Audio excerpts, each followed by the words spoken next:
Hemos estado acompañando de alguna manera a Camila, a su familia, con esta caminata justamente, ¿no? Desde el sur de nuestro país hasta La Moneda. Sabemos que se va a reunir la próxima semana con el presidente Gabriel Boric, todo reuniendo estos 3.500 millones de pesos para el tratamiento de su pequeño de Tomás. Ayudatomás.com, ahí usted puede ayudar, lo hemos dicho durante las últimas semanas y afortunadamente se estaría llegando ya a esta meta que Álvaro Auditores hace días atrás se veía tan difícil.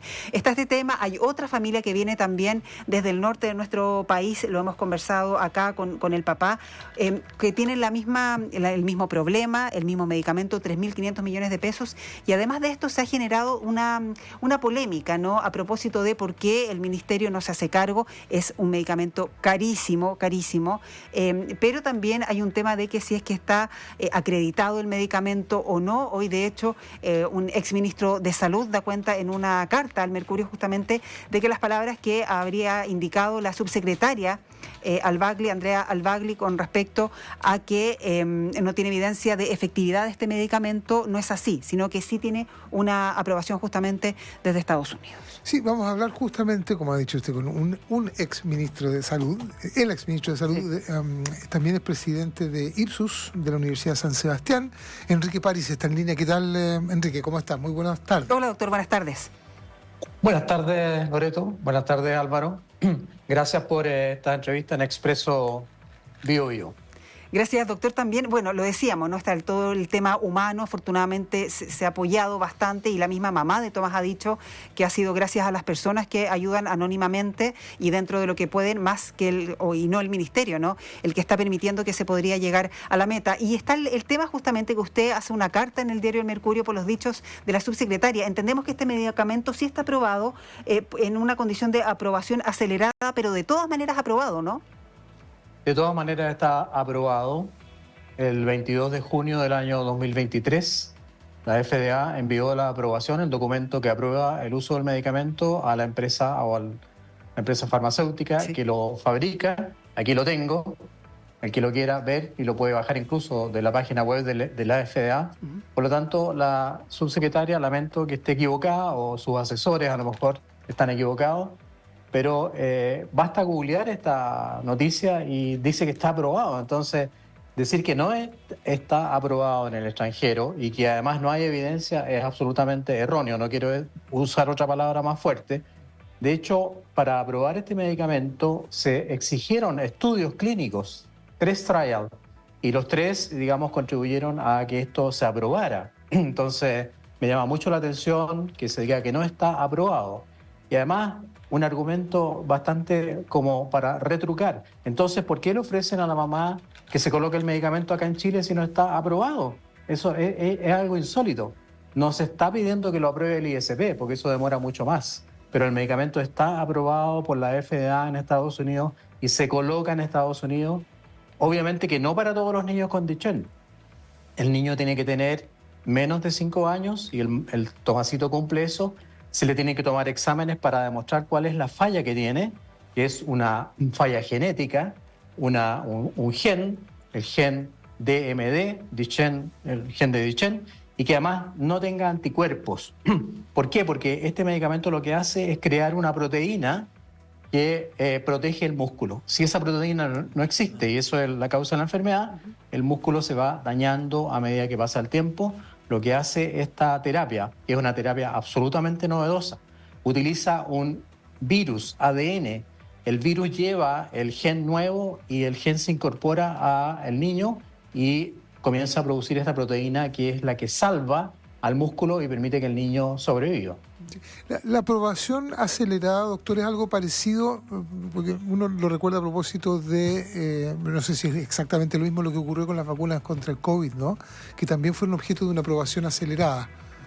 Sí, pero esta aprobación acelerada, en el caso de la FDA, se basa en una ley, en un reglamento que hay en Estados Unidos para enfermedades que afectan gravemente a los niños, que enfermedades que pueden producir la muerte del niño, y que evidentemente para aprobar el uso tiene que el laboratorio mostrar estudios clínicos.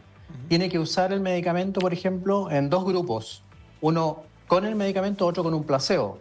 Y aquí lo hicieron de la siguiente manera. Usaron 2 grupos al comienzo, placebo, medicamento. Un segundo estudio con medicamento y placebo, o sea, intercambiaron los pacientes, obviamente para darle la facilidad a los que habían recibido placebo.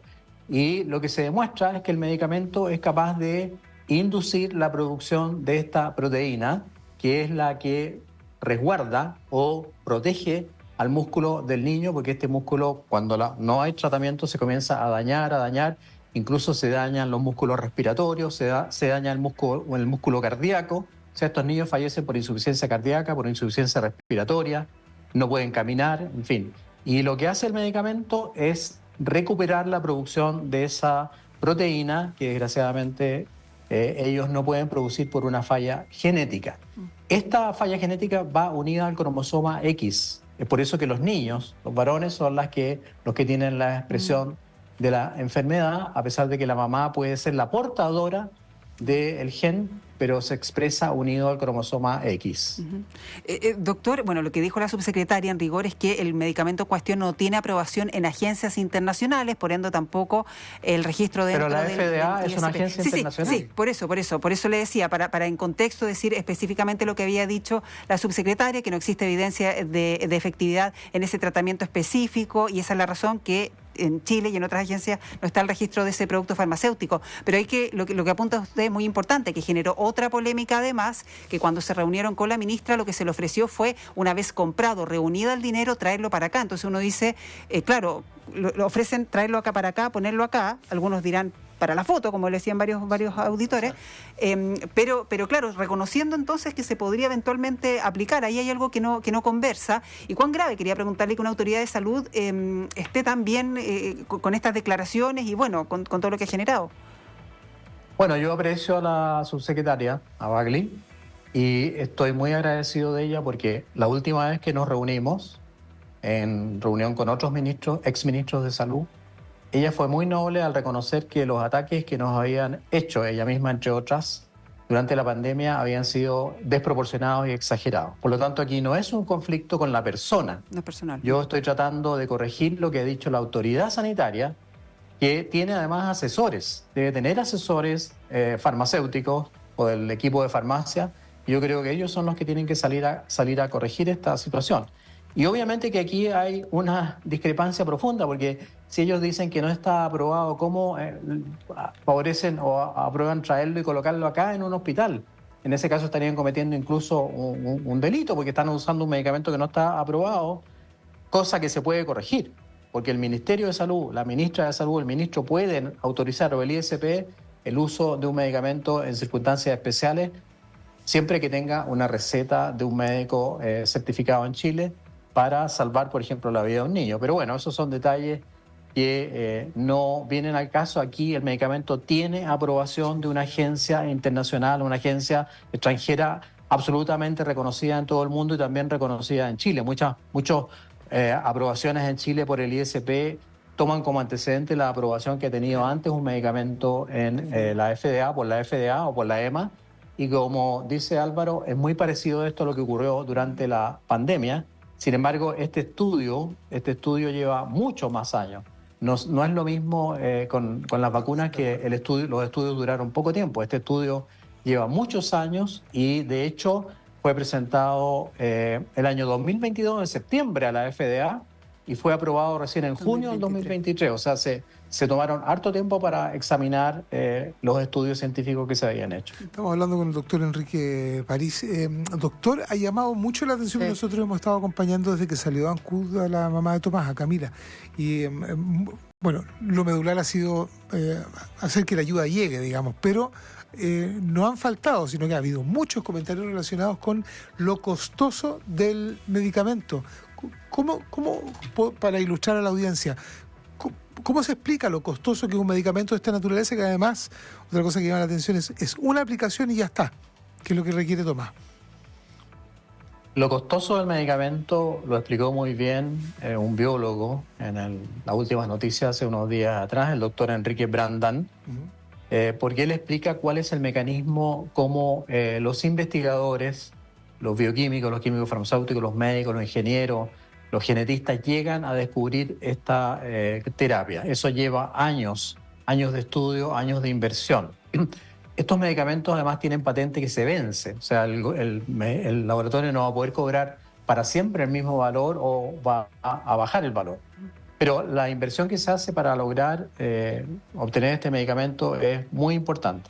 Pero yo no quiero ir a ese punto solamente.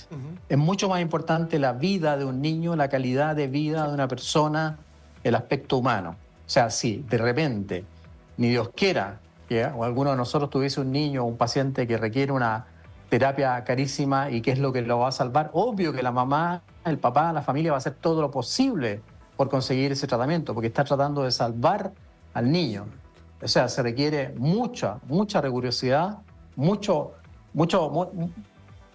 delicadeza para alcanzar, para comprender el alcance comunicacional que tuvieron las palabras o que tienen las palabras de la subsecretaria, porque obviamente le está negando la verdad a la mamá, está diciendo que la gente dio la plata por nada, y eso es gravísimo. Eso no es aceptable. Y yo creo que la subsecretaria, si sigue insistiendo en que este medicamento no está aprobado porque está mal aconsejada, no creo que sea ella el origen de la información. Obviamente que va a seguir dañando a la familia Ross y también a la agrupación de familiares con Duchenne. Ahora, ¿por qué estos medicamentos son tan caros? Porque son enfermedades poco frecuentes, son enfermedades rarísimas, poco frecuentes. Por lo tanto, no hay la posibilidad de fabricar en grandes cantidades. Para el dolor de cabeza, para la cefalea, bueno, se usa el paracetamol. Imagínense cuántos millones de comprimidos de paracetamol se fabrican. O sea, al final, y además hay bioequivalentes, baja el valor.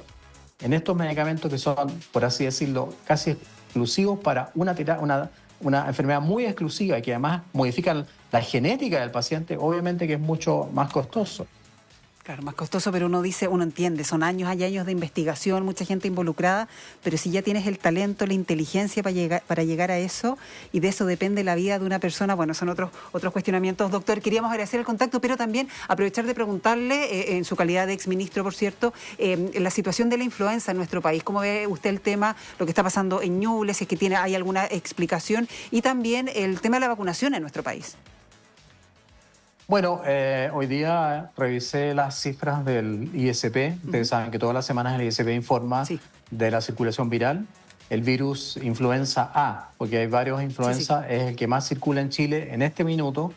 En relación al año pasado, el aumento es casi más del doble, casi el triple. Y en relación a la semana anterior, el aumento fue del 70%. Eso se suma a una campaña de vacunación contra influenza que no logra llegar a los valores que el mismo ministerio se fijó, para tener una protección de la población, no la protección de la persona. La protección de la persona es por la vacuna. Para tener una protección poblacional, tú tienes que tener más del 80% de la población vacunada, ojalá 85%, y eso no se ha logrado. En Ñuble, y yo escuché al gobernador, también no se ha logrado, está cerca del 60%, y pasaba lo mismo que decía esta auditora que estaba contando, o auditor, que en el consultorio había una lentitud enorme. Lo mismo está pasando en Ñuble. ¿Por qué? Porque los consultorios están atochados. Imagínense que el mismo consultorio de San Nicolás, donde falleció la niñita de 6 años. Ñuble, de 6 años, en ese mismo consultorio el director dice que antes atendían 20 pacientes al día.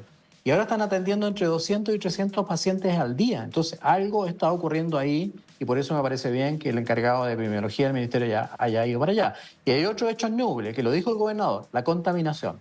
La contaminación atmosférica, extradomiciliaria e intradomiciliaria del tabaco afecta mucho el aparato respiratorio y obviamente facilitan la entrada de los virus. Bien, doctor, queremos agradecerle su tiempo. El doctor Enrique París es exministro de Salud, presidente de Ipsus de la Universidad San Sebastián. Muchas gracias, doctor. No, todo lo contrario. Gracias a ustedes. Gracias, doctor. Muy buenas tardes.